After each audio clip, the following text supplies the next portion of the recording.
Hello and welcome to the Sandip Roy Show on Express Audio. The Sandip Roy Show.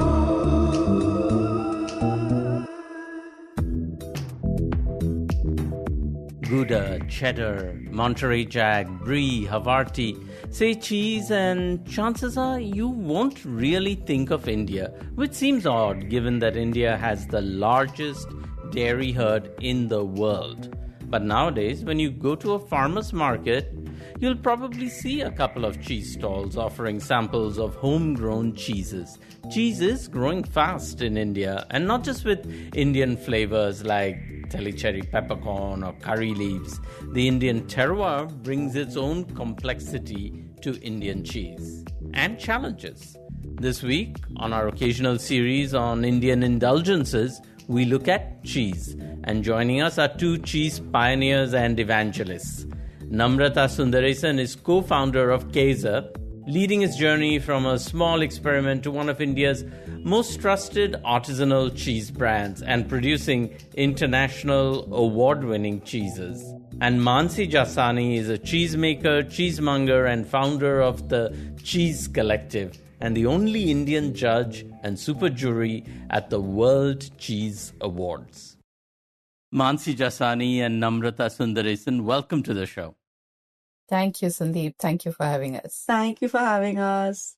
Let me begin with a gripe, and whoever wants to take it on, please go ahead. I'm going to say that initially, in the last, 5-10 years, when you were seeing things beyond Amul cheese in the markets, I would see cheese with names like Gouda, Cheddar, Feta, etc. at these sort of organic farmers market type pop-ups that would happen here and there in cafes.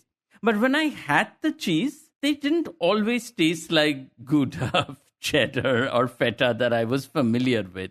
You know, it was as if the Gruyere that I bought at some organic pop-up was really more like Gru here. And I was wondering whether I was just unlucky, or has there been an issue in terms of growing teething pains when it comes to having the cheese taste like what's actually on the name is? Mansi, you want to go first? Okay, when we think of cheese, the first thing and the single most important ingredient is milk. So, for example, you can have the best recipe in the world, you can have the best facility in the world, or the most advanced facility, but it's not going to be the same cheese because the milk is different. The cattle is different, the animals are different, the land is different, the environment is different. So what the microbes are in the environment, what the animal is eating, how is that getting translated into the milk? All of that is so unique to the place where you are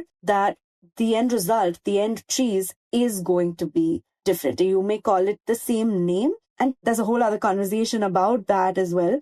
But it's going to be its own unique cheese. It may be amazing. It may still have its teething problems, like you said, but it's its own unique cheese, unique to that land. Namrata, anything you want to add to that? Yes, absolutely, Sandip.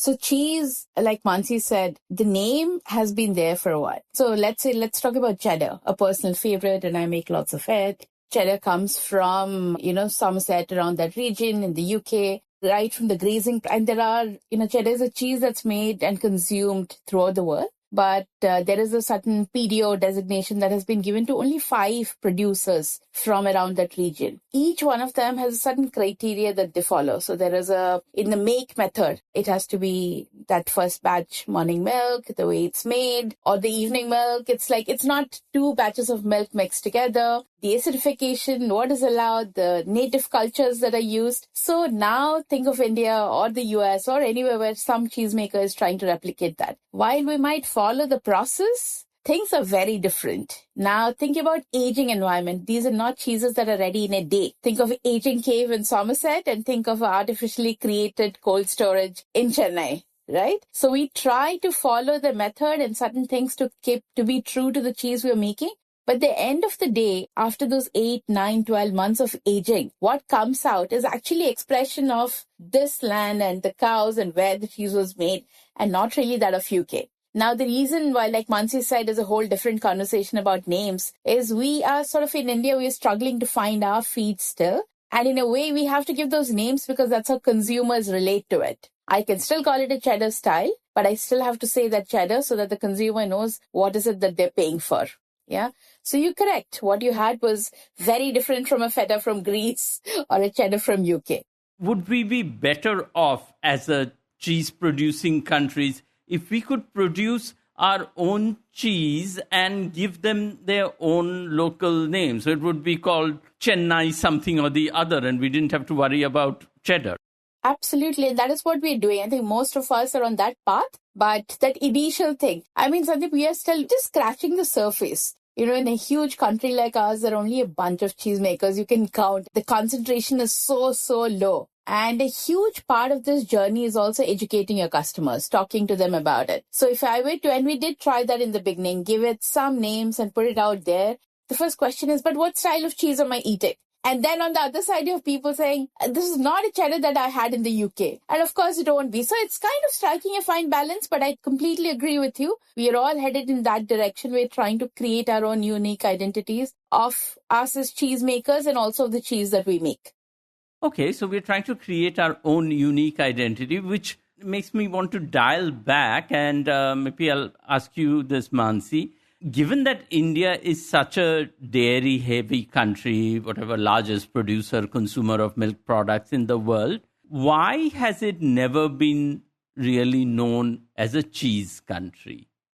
India is a very dairy-forward country. Dairy is very deep-rooted into our systems. Some countries in Asia are dairy-forward, example India, but not all have cheese making as part of their history. Instead of looking at it as each country or each continent-wise, sometimes I like to look at things, especially about cheese, through the lens of just geography, but not borders, more like regions. For example, historically, maybe because of a subtropical climate, because of the way things, get spoiled faster in most part of the country. I mean, obviously, I'm not talking about the northern parts of our country, but the other three sides. There is no proof, there is no written final word that this is why the answer is. But when we think of geography and when we think of why we were what we were and what we ate back then, we can think of cheese in that lens as well.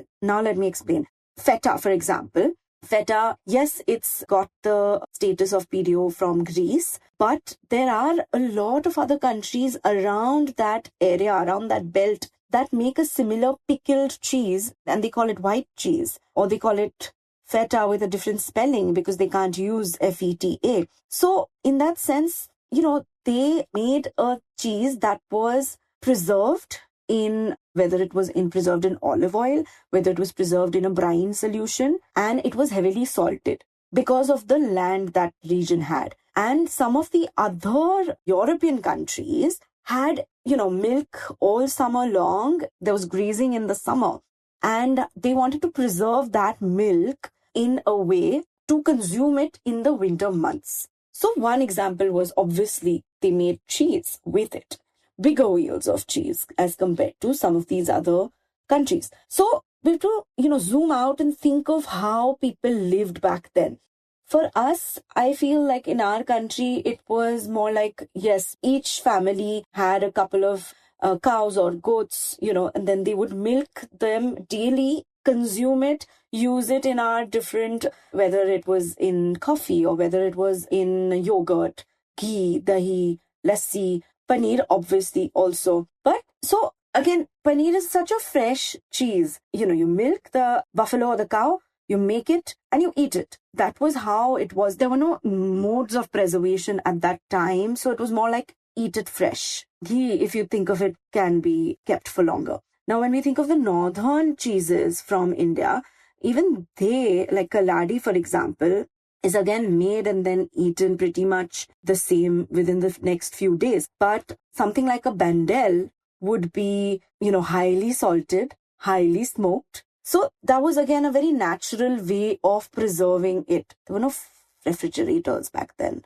Churpi also in the northeast and in Nepal, Sikkim, Bhutan, etc. it was dried over a fire. It was really, really dried to the point where you really needed hours to chew it. And the other version was the fresh one. So what I'm getting at is this could be one way to think of our climate, the being and the lifestyle being why we ate the way we ate and why we are. But obviously things are definitely so different now because we have access to preserving without using just a natural method.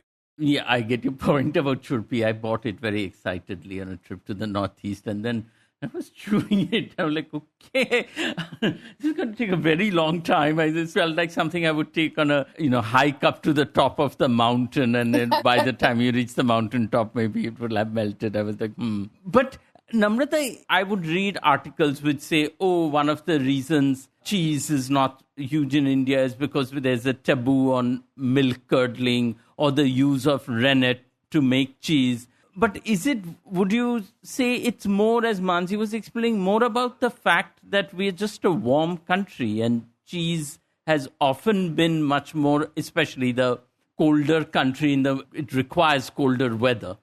I think, Sandip, there is both. We are the largest dairy producer, right? And we consumed it over the years. And food as we know it, human beings, hunter-gatherers started settling down, and then access to food, domestication of animals and all. So when you had all this milk during the time that you did, in India, two things became really popular, right? One is ghee. We always realized that the fat was something that was taken out, made into the ghee, and that lasted for. Now, we preserved milk as ghee. We consumed it faster in terms of a yogurt because throughout the country you have that. But also something else that we did, and this is something I realized after working with pastoral communities, for example, they all cooked that down to mawa, khoya.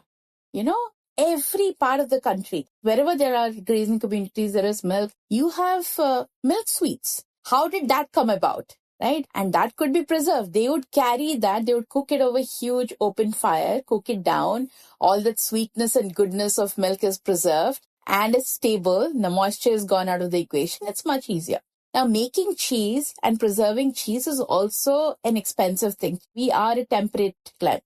But in my research and quest that, why was cheese, and there is archaeological evidence that there is cheese, some form of it, that was made in Kutch many years back. And it's a region where I started working. And there are some documents. So cheese making, unlike paneer, is not an acid coagulation, but a microbial and enzymatic process. Now in that enzyme is something that is within all milk consuming or milk producing mammals. And so that rennet, which is a bunch of different vibrant enzymes, were necessary to break down that milk. And probably using that was not considered kosher in an Indian way, the purity of foods, right? So even there are documents, and very superficially, I haven't really gone down it, but there are different things which points out that milk that's curdled or spoiled or, has come in contact with other elements is not good enough to be consumed. So probably that form of curdling or enzymatic breakdown of milk was not considered something. So if we do not practice that, how will that become popular? And because if there are no takers for it, probably that never became a preserving technique because all of this was about preserving that milk to last you longer. And milk is not an everyday thing. There is a lactation cycle. There is a couple of months when you get the milk. Even today, when you work with communities that are doing natural herding, they talk about dry season. So I had worked for a cheese make in a city for about 5 years when I was working with communities, and they said, dry season here, there's no milk. And I was like, what is dry season? Right? So when you start working and understanding the natural way of things, probably all of these make sense. So in that sense, what you're talking about is there an issue in terms of the challenge of growing the cheese market here? The fact that cheese needs cold rooms, the fact that our cold supply chains are not great. And so, shipping it over long distance is going to result in a higher carbon footprint. Is that going to be a problem for cheesemakers when it comes to scaling up? It is a problem. It is something that we are all dealing with. It is an actual problem, which is why I think we need a lot more cheesemakers in different parts of the country making cheese. We have been consuming a lot of imported cheese. So carbon footprint aside, we have, the consumption has been coming, whether it's processed, industrialized cheese that's made in the country. And a lot of other sort of specialty cheeses or, what is consumed by the businesses has all been imported cheese. Now there are local producers who are making cheese of the quality that's comparable to all these cheeses, even better. But within the country, we do have this challenge. We do not have uninterrupted cold chain. Sending cheese from one place to another gets really expensive. Somebody has to bear the cost. If you're growing as a company, you bear some of that cost and you take that burn or pass it on to your consumer. So all of that is a challenge, but I think it's a problem that will be solved with better access, better supply chain, but also with more number of producers. And this is not just for India, but I have seen, and I think Mansi can also talk about this more because our perspectives in Mansi is, she's a judge on the international community, and she's seen wherever there is artisanal cheese, it's a very involved selling. It's not a supermarket selling it on, which is why you have cheesemongers, which is why you have specialty cheese stores. You walk in, the whole process is more. And we are yet to see that. It is happening, but it's still like scratching the surface. Yeah, we're, in the transition phase where we have a lot of cheesemakers already.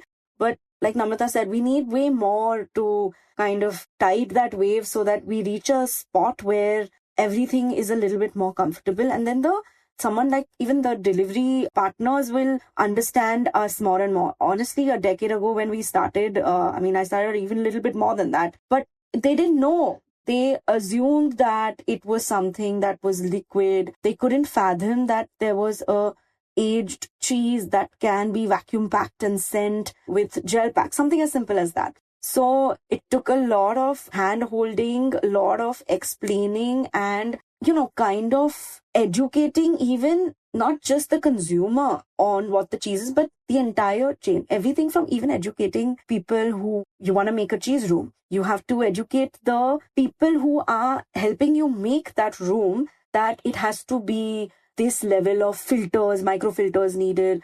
So that I remember actually telling the man who was helping me make it, imagine there is a person inside this room who has to be quarantined. So that is the level of hygiene, cleanliness and, care that needs to be taken. Because for them, it's like, rodents won't come in. So it'll be fine. We're like, no, rodents, obviously not.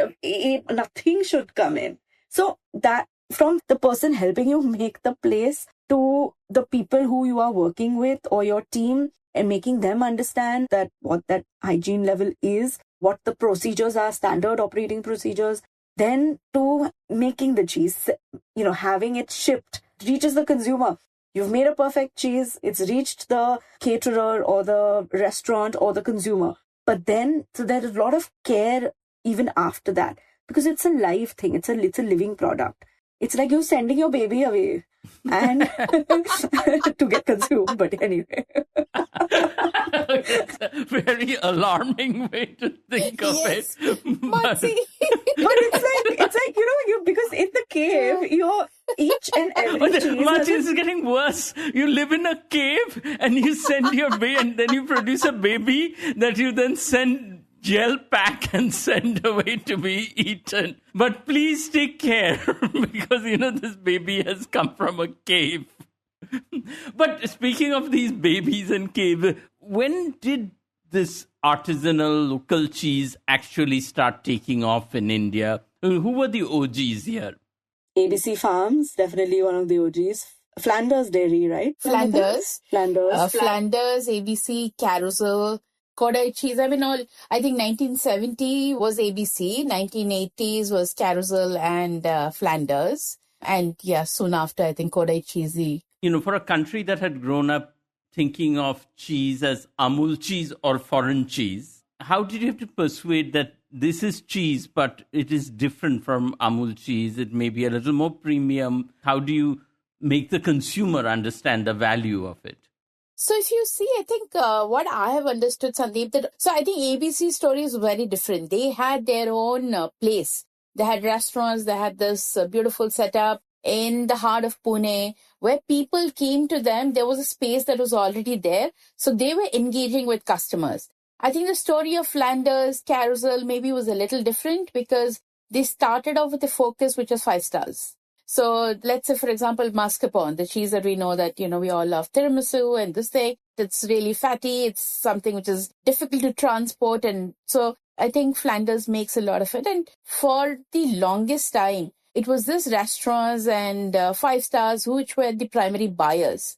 Again, what are you trying to create? Are you creating a B2B product? Are you creating a customer-centric product? Because both are very different pathways. But I think it was around this time of COVID that suddenly everybody realized that, if you're not selling to the restaurants, we have to focus on the consumers. So if you see, these brands have a very different path to the market. They have distributors there. Now, few other brands, like I can talk about Käse, for example, which we started out, say, 2018, 2017, 2018. Our path was very different. We're like, we're creating a consumer brand, so we need to be out there.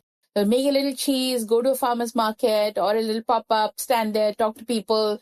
Okay, we have nothing to sell, but eat this and tell us if you like it. If you like it, next weekend you will get your cheese. Yeah, and that's exactly how we started. It was also around this time that there was a lot of talk about food, the whole thing of being at home, eating, looking at things, and the whole vocal for local. And that is where a sudden notice started on Indian producers, and people were talking about it a lot more.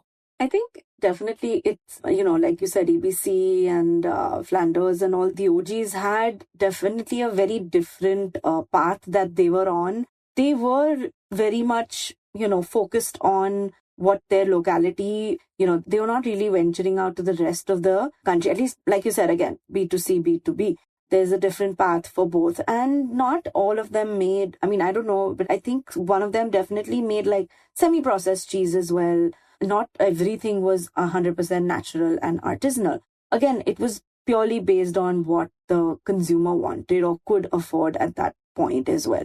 But I started in 2013 and I started off by I always loved being a cheesemonger, selling cheese. Also my name, Cheesewali. And from that, I moved back from New York and, I was like, I want to open up a shop and I want to sell, cheese from all over the world as well as whoever's making cheese in India. But back in 2012, 2013, it was still very early. And even after more than a decade, I feel it's still early. So, Mansi, in 2012, 2013, when you opened the shop, how much of it was actually cheese coming from people in India that you were able to stock? No, I didn't. I didn't end up opening because it... Oh, you didn't open it? It was too early. I still feel it's... Even a decade later, I feel it's not... the demand is 100%, way more, maybe twofold, more than twofold than then. But at that time, I became an accidental cheesemaker when I made goat cheese because of access. So I feel it's this word access that I love to think of everything through. For example, at that time, 2010, 2011, 2012 was when blogging in India really, had a growth spurt. And with that access to information, people started wanting to try more ingredients. But obviously, it was a very small part of the country that was going online and reading those blogs or experiencing and consuming that kind of information. Cut to 2016, 17, 18, and 19, when a lot more cheesemakers started making artisanal cheese across the country. Say a handful, maybe 5 to 8, example, 5 to 8 good cheeses. Again, the shift happened. There was more of Instagram. There was more of social media added to the mix. A lot of YouTube videos also. So a lot of that access to that kind of information again changed the way we consume, and access to ingredients being available in the country as well. COVID time, everyone was online and everyone couldn't get out. Everyone was missing going to a restaurant. There was information overload and people wanted to get on with the trend. I remember, I think even Namrata and a lot of us cheese makers, mongers, we all got the highest order for that month was for example, feta or pecorino. Why? Because the recipe is trending. And, chefs started making and using more of these cheeses because, again, they had access to local cheese now. We had access to ingredients to make that cheese. We had access to good milk. So access to information, access to ingredients, access to, for us, it's the finished product. But for the chefs, it's an ingredient again. I was just talking to a chef recently, and he said one of his nervousness was that he felt like while he was really willing and excited to try that cheese for a particular pop-up dinner or something that he was hosting, he was nervous about the sustainability of it in terms of making it the regular ingredient in his restaurant menu. I have heard this because, I am that person who's, for my brand, I'm out there because I believe I need to speak to this customers. And this has been a concern with many that, oh, fine, you're giving this to me and I really like this, but how big are you? How long have you been doing this? In fact, some of them have very strict policies that to be a B2B supplier, and these are some of the larger brands, you have to be a business for at least 5 years. So before that, they did not sign up with us. So like Mansi said, Sandip, if let's talk about some of the top 10 restaurants, 50, they have their own reputation to live up to. So for them, this is an ingredient. While they would all be happy to talk about local produce and champion that, for them, it has to be consistent. The pricing has to be right. And they need to trust you as a producer that you can deliver this. So we have heard this concern, but I think more and more it's becoming less relevant because of not just a single vendor, but there are many more suppliers, same kind of quality. Everybody is sort of scaling up. While we still say artisanal, it is not a home-based business because a lot of them, the moment you go and say we're starting out, we're an artisanal business, they just assume that you make this at home. You guys should drop this word artisanal because nobody quite knows what it means with coffee, chocolate, cheese. I've been hearing the same thing. I know you say artisanal, you say craft. It sounds like a hobby. I guess so. There are so many good, positive things attached to it. But I think most of the time people associate it with a little small side business that you do it out of home. So probably, but then the moment you show them that scale and tell them numbers and everything, that conversation becomes a lot more. So I know where this concern is coming from.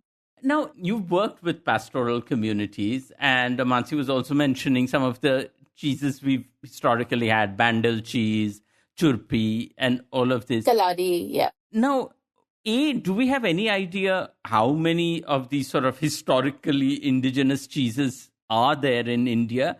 And B, is there any push to make them more mainstream? Because, I live in Kolkata, not very far from Bandel, and Bandel cheese is not easy to get here. I think there is, and Mansi can tell you more about Kaladi because she has been working with, I know about 5-6 people who are working with the communities, reviving, forcing them to sort of make this, and there are definitely orders. There are companies that are getting into production of this. With churpi, it's a whole different thing. They have taken a very innovative approach to it. It's being marketed as a dog chew as well, and jerky and that kind of thing. Our dog does like it. Yes.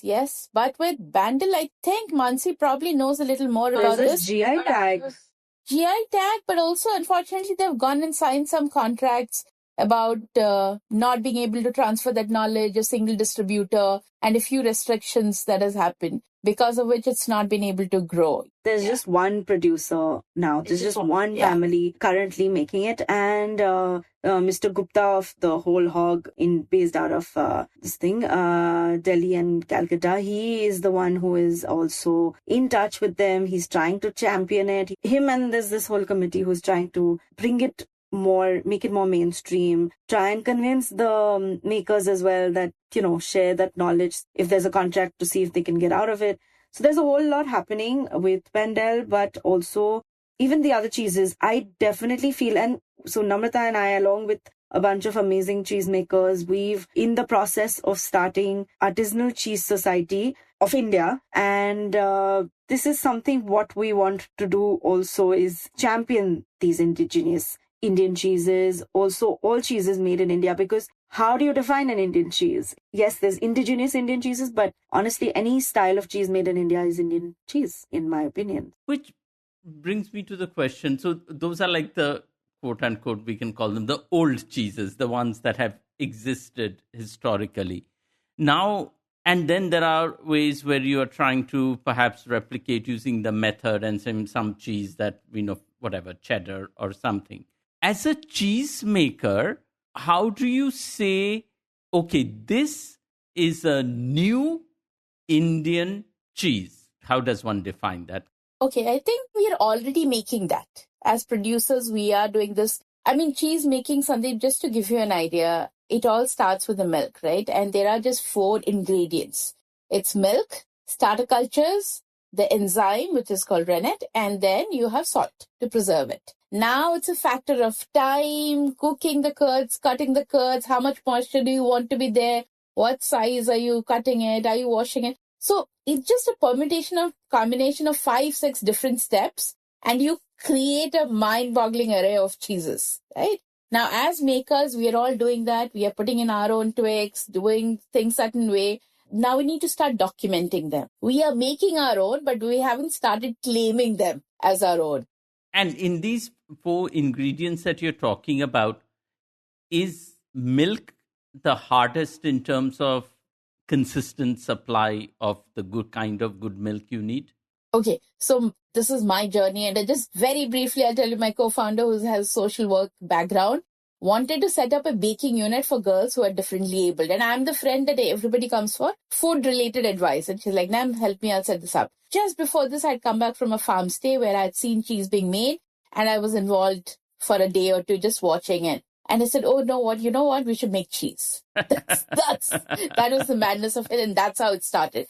And then she looked at me and says, but there is Amul. I said, no, I'm talking about real cheese. That's how it started. We found a doodhwala very close by. He said, I can only give you 5 liters a day. I'm like, oh, I don't need it every day. Weekends, give us this thing. We'll make a little cheese. So obviously, when we started to scale, the next thing was, okay, look for somebody who can, but this guy can't give you more, so go to somebody else. And then a shop owner comes to us and says, we're an organic store. You do this for us. We'll buy all your cheese, but I want organic milk. So we go and find an organic milk vendor. And then I realized that there's something definitely wrong with this organic milk because it tastes of nothing. And we figure out that there is hardly any green feed that's going into this. The cows are not grazing. It has got its own problem. And so I think, Sandip, the first 2 years was just learning and understanding that milk is not every day. Milk needs to be as little processed and, all these things of pasteurizing, homogenizing, and getting familiar with all those topics. And then my thing was that, okay, if we say we're making such great cheese and we're an amazing, the milk is the hero. So it needs to be great. Fortunately for us in Chennai, just an hour outside of the city starts the milk belt. Beautiful, really good milk, indigenous breeds, where people are already talking about preserving native breeds and doing that. So for us, it was not that difficult. Yet, there are many other people vying for that milk source. So which is when I said, pastoral and agricultural country. So where are these pastoral? And one conversation led to talking to pastoral thing. So I think our journey has been very different. I said, okay, you know what? We can't get the milk to one place, but we can go and make cheese in many different places. But I realized with many of the people that I work with, my students that I have trained who are in different places, like someone in Kolkata, for example, she really struggles with good source of milk because there is a large dairy thing and the cows are only fed on silage, which is like a fermented dish. And so she has very bad milk. So milk is a challenge, and especially cheesemakers are in urban places, and we're trying to sell to consumers also who are we do not have enough good milk here. Mansi, is there a milk problem for the babies that you are raising to be eaten? Yeah, no, definitely. Good, clean milk, and even if there is, then the transport of it. So there's logistical and, milk issues for sure. But also thinking of having an Indian cheese, like I said, made in India, then it's Indian, in my opinion. But also, if we are really trying to really, really create something that's truly unique to us, like Namrata said, it's already happening because the milk itself is unique to our land. The salt is unique to our land as well. Maybe a decade or so later, maybe not immediately. But I feel also some are already doing it, but having our own microbes, managing and nurturing our own microbes and using that and our own rennet and using that in our cheese. Wait, let me stop you there. Now I have this vision of like little baby microbes. Where are we currently getting our microbes from? I mean, there's not a microbe pet store that we can go to, right? There is Indian also, but there's Indian as well. But then also people get it from Italy, they get it from France, from the US, and then Denmark, there are these big conglomerates. Yeah, Namrata will tell you always. So that's where, where a processed cheesemaker is also getting their bacteria from. So what will it take for us to have Shuddh Desi microbes? So I do that. So starter cultures can be, okay, think of your homemade dahi and the yogurt that you get from the market, right? Which has got a single monoculture sort of strain that is added to do a specific function, and your yogurt from the shop is a lot more set and does not go crazy sour on you like the home-based yogurt can do. And when you try to analyze both, the homemade yogurt, you have been using something called an heirloom culture from the previous day to the next day, and it's a lot more vibrant. So I practice something called natural cheese making. So cheese makers, you have two options. You have something called DVI, which is direct vat inoculation. Open a packet, which says you have a certain kind of microbe, add that to your milk, stir it, and you have introduced cultures to do that job for you. Now, I learned from somebody who's a natural cheese maker, and he's traveled the world over, and his thing is he also gets kind of political about it, saying, I'm putting the power back in the hands of the cheese makers. And for me, that's been the thing. So when I learned from David and I learned this, I'm like, oh, okay, I can harvest my own culture. So I only work with native cultures, which are basically a way of taking from the milk that you use and then feeding them and making them stronger and keeping them and using them. So I do not use lab cultures. I use natural cultures, which are harvested from the milk that I use. And I get everything from them. Namrata, is that because you want to be more in control of the entire process, or because you feel that the cheese you produce with your natural local cultures actually tastes different than the ones if you were getting it from somewhere, Denmark or wherever? We have to send you a box and you have to taste it. It's a completely different thing, Sandip, and one that I've realized over the years. What you said, there's a question. I do not use natural cultures to be more in control, because with natural cultures, there are a lot of variables that come into play. Because if you want consistency, if you want every batch to be exactly the same and more in control, you will use DVIs because they're trained to do things in a certain way. Natural cultures give you vibrancy. They are how it's meant to be. So when you let nature take its course, and that is kind of what you do with the cheese making. It's an alchemy, the change of the milk solids into something completely different. I mean, let's say you're familiar with a cheese called Brie. It's soft, gooey inside, it's got that fuzzy hair. Now, if you see a Brie or a camembert that I make, it does not have that uniform white fuzzy hair because that's a controlled thing that is sprayed on them. I do not spread that, but I create the right kind of environment for that to grow. Right? So I would get a Brie or a camembert. So there are inconsistencies and there are problems with using natural cultures, but it's also about understanding microbes and understanding how does a blue react? What happens to this thing? It's going down that rabbit hole a little bit. As someone who doesn't know that much about cheese, I mean, for me, growing up after Amul, sophistication was those laughing cow wedges. Triangles. And I was very sad when the sort of variety pack disappeared. So given that, then when I go to the farmers markets and I see these cheeses here with very discernible Indian flavors added to it, whatever cumin, this, that, and spices, I feel excited. But now as I'm talking to you, I think I was being kind of carried away by the superficial aspect of it, which is that, the flavoring is Indian. We're using whatever curry leaves in this cheese and stuff. Whereas the real excitement of Indian cheeses is about producing these cheeses in Indian terroir, out of Indian conditions, not necessarily about Indian flavorings being added. Is that what's going on right now? A part of it. I mean, yeah, definitely. And flavors only do so much. And like you said, correctly, as a consumer, so we have a cumin chili and something, and it's really important as a cheese maker. I'll talk about a pepper. So it's a single plantation peppercorns Now, what is pepper? It's a spice. When you chew a pepper, it's hot, right? You get spice. But when it ages in the cheese for 12 months, you don't get the spice anymore. You get floral, you get fruitiness because the peppercorns, when they're young, and they have a lot of this oils. Now, pepper is also being broken down by those microbes. So the journey of that pepper has also been very different. I have a cheese that was, that got us our first award at the World Cheese Awards, which is lavender flower infused cheddar. And lavender is from Kashmir. So while infusing flavors is great and it's one part of it, you create variety. And when you become a company and you have customers want more, you're doing that. But like you rightly said, it is only a very small part of it. It is actually understanding what all these native microbes are doing. How is the cheese made in Gujarat so different from what is happening in Chennai, or some cheesemaker making that in Himachal? So a very same cheese, the same style of cheese, if it's made in 4 different places with different milks, could be cow milk, would show you very different results. I think that is where, as makers, our excitement comes from. Well, you mentioned your cheese wins an award, and I know, Mansi, you were the only Indian judge at the World Cheese Awards. Yes. Is Indian cheese getting international respect now? Are people taking notice of it? 100%. India's definitely reached that stage where they have recognized, they know how dairy forward our culture is.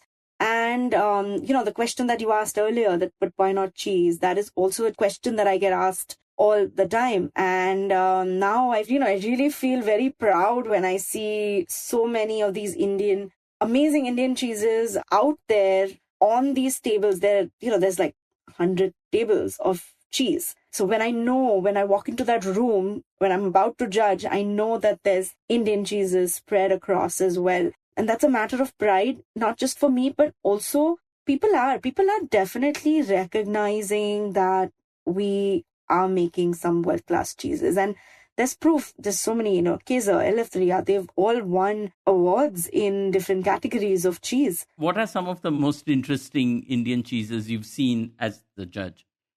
So definitely the lavender field was really special because it's so, again, when I think of a cheese, especially if it's flavored or coated in something, for me, the base cheese itself has to be amazing, because then like the flourish or the taste or the flavor is adding to it, enhancing it. So that's what I feel with the lavender fields. It's very delicately balanced. The flavor should never overpower the base cheese. And it doesn't do that, right? It's delicately, beautifully balanced. It's floral, but the true nature of the cheese, the expression of cheese as an expression of milk is still remain intact. So that's what I love about your cheese, Namrata. Thank you. And also, another matter of pride was, cried a little on stage, I think, was when I was on stage, one of the 16 jury judges, and I see in front of me we're in Norway, and Norway is the place where brunost, the cheese, originates. Brun means brown, ost means cheese.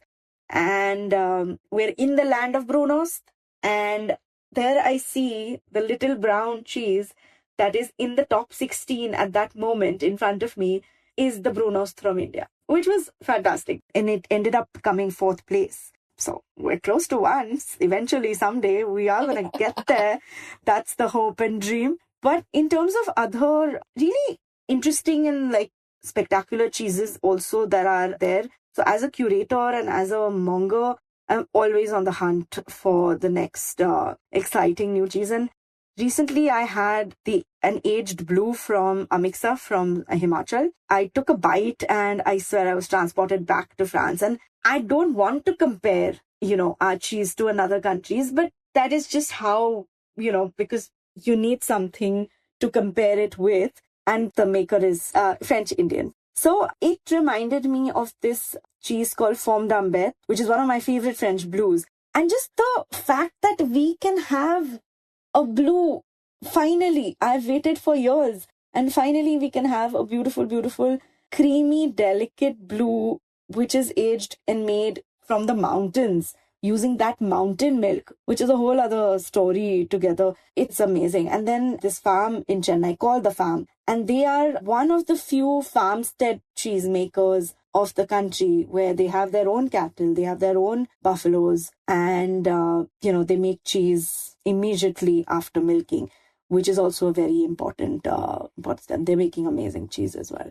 Has this been a long time coming? I mean, there was a time where Indians in general, I'm including myself in this category, were terrified of blue. So I remember this was where I love pairing cheeses with like amazing things. So I paired the blue cheese with chunda, my guju pickle. And in my cheese tastings, trying to make cheese more accessible and, trying to make it more fun and approachable. And especially with blue. One thing I've noticed is when I do cheese tastings with kids, they are super, super excited to try it. And they don't have any inhibitions. They don't have any preconceived notions about it. They will just go for it. And then they're surprised as them. But then they're like, yeah, we like it. So it is definitely changing. I think India's palate is opening up to new things. For most of us who, for better or for worse, and I don't want to knock Amul here, we've all grown up with so much Amul in our tiffin boxes. It is part of our taste memory and flavor memory. Same with Cadbury's chocolates. And, we've talked about this on this show as well, that chocolate makers have to deal with the Cadbury memory imprinted in our brains. So you have to deal with the Amul memory also imprinted in people's brains. But Namrata, is there a lot of cheese nervousness where people come to you and say, oh my God, I feel like I should have cheese, but I'm terrified about what to try and what to get? No, they would, cheese, I don't eat cheese. We still have those who do not want to give you even a chance to have that conversation. So cheese is many different things. And healthy is also a term associated with it. It's just that you need to know what cheese you're talking about. So is it natural cheese? Is it real cheese? Is it processed cheese? Like you said, yes, Amul is going to stay in our memory, but processed cheese is a very different product. It is a product which is made to mimic real cheese. So there are added flavors, there are binders, emulsify, a lot of different things.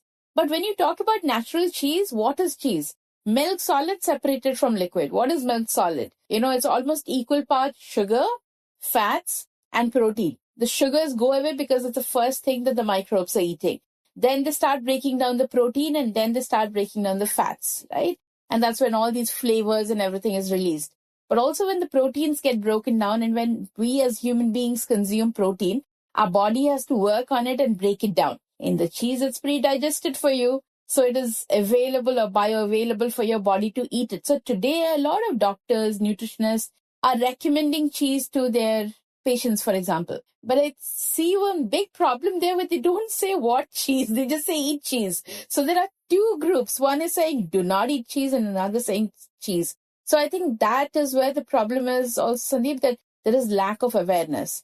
And we just talk about cheese as one thing, but it's not. So probably where people should start is just looking at the label and saying what is there in your thing. Is it milk solids, fat, E14S, whatever? Or is it milk, cultures, rennet, salt? Yeah. So I think that is where your journey should start for most people. But also what we increasingly see is, let's say 8 years into this journey, the first 4 years or 5 years was very simple. 9 out of 10 people would ask, how do I eat this? They don't ask that anymore. Now it's like, I'm drinking this. What can I eat with this? Do you have a blue? Do you have a brie? What do you recommend I pair this with? So consumer palate, their questions, all of that is changing. And as a maker, the first year I made blue was not even 100 kilos. The last year probably like 2,000 kilos and still we could not keep up with the demand. And in terms of challenges going forward, I was reading an article which was not about Indian cheese, but it was talking about Europe and saying that as climate changes and it becomes warmer, that is going to also affect the quality of cheese, the maturation of cheese, because they're not going to be able to take for granted the cold weather they had to allow the cheese to mature. In that sense, how is that going to affect India? And also because we are anyway warmer, are we in some sense already dealing with that issue? So let's say in Europe, for example, and where people talk about cheese making, how it's been done for them for over years and traditionally, natural caves. We don't have any aging in natural caves. We all create our artificial environment and we are aging. So while it's not that, I think the climate change and these problems are there everywhere. So milk is going to become scarce. It's going to become more expensive. I mean, I was reading this, 50 foods that are going to disappear, and Dan Saldino's something that I keep very close to my thing, saying all the things that we love, coffee, chocolate, all of that is going to disappear. And this whole insane times that we live in where everybody is talking about lab cultured chocolate to meat to God knows what. I mean, it's a scary world that the future that we're talking about. As of now, I don't think we're dealing with that problem because all of us who are cheesemakers and who are aging it. And also, if you see, I think most of us are heavily focused on fresh cheese because the market is consuming more of that. There are some of us who are focusing on, I mean, I do that because I love the journey of maturing a cheese and how cheeses, age over the months. But also it's money that gets blocked. So you want that money out. It has to be a sustainable business. So right now we're not dealing with the weather part of it for aging the cheese, but I think grazing and all of that is going to become a problem. Mansi, what do you see as the big challenges going forward for this growing cheese industry here? I think, like Namrata said, definitely, and like you said as well, climate change has affected everyone all over the world. Another thing that I feel what's actually happening in Europe as well is the next of kin doesn't want to continue. For generations, people who were making the same family had continued. So, something like that, I do not see translating here, but the current cheesemakers, their next of kin, again, I don't know. Because usually a lot of these, in any of these ingredients, like, you have an olive farm, you grow olives, and then it's a generational thing. Orchards that we have in our country as well. Climate change, next of kin, other issues, taxes. I don't know. There's too many variables. I feel like we should just also, yes, worry and be aware of what is going to happen. Take steps to, try and make it better for the next generations. But also what we have, we should also just take a moment, pause and enjoy it. Do you have any sense of how many I'll use artisanal for lack of a better word, cheesemakers there are in India right now? 40 maybe? 40? Yeah. I mean, we keep talking about this. Yeah. I think it's that 35 to 40, give or take. Yeah. And are they spread all over the country or are there cheese hubs? There are smaller cheese hubs, but I won't say they're very populated, but there are. I mean, see, a hub would be for us in the cheese industry, artisanal cheese industry would be if there are 3 to 4. I was going to say 3 makers. So if 35, that's 10% of the... And finally, getting out there in terms of for yourselves, I mean, you talked a little bit about your own cheese journeys, but what is your go-to cheese, even if it's for a grilled cheese sandwich? Sandip is going to laugh at my answer. That's like asking a mom her favorite child. It's okay. If it's Amul, it's okay. We're fine. I can't pick. I just can't. I love them all. For my babies, I can't pick. I have a lot of favorites. So my go-to is this one cheese called halloumi, right? So it's at home, it's just me and my husband Sundar. And so there are 2 lazy dinners, which if I feel like cooking, it's grilled halloumi with nice veggies on the side. If I do not feel like cooking, it's bits and blobs of many different hard cheeses with a lot of condiments. In my fridge is one, it's like some druid spot. You can bring out a lot of fermented condiments, a lot of things, and open a good bottle of wine and some really nice bread. Uh-huh. Speaking of halloumi, Amrita, I've had this and I really loved it. I saw vaguely a recipe somewhere and someone had made halloumi, a friend had made and gave me. And we had grilled halloumi with a sort of arugula salad.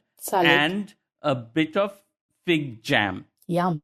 And that was exceptionally good. But for people listening out there, because you talked about pairing, that you were interested in pairing, are there any ideas you can share about what people can think about in terms of or unusual, interesting pairings that you have come across that you would recommend to people to try?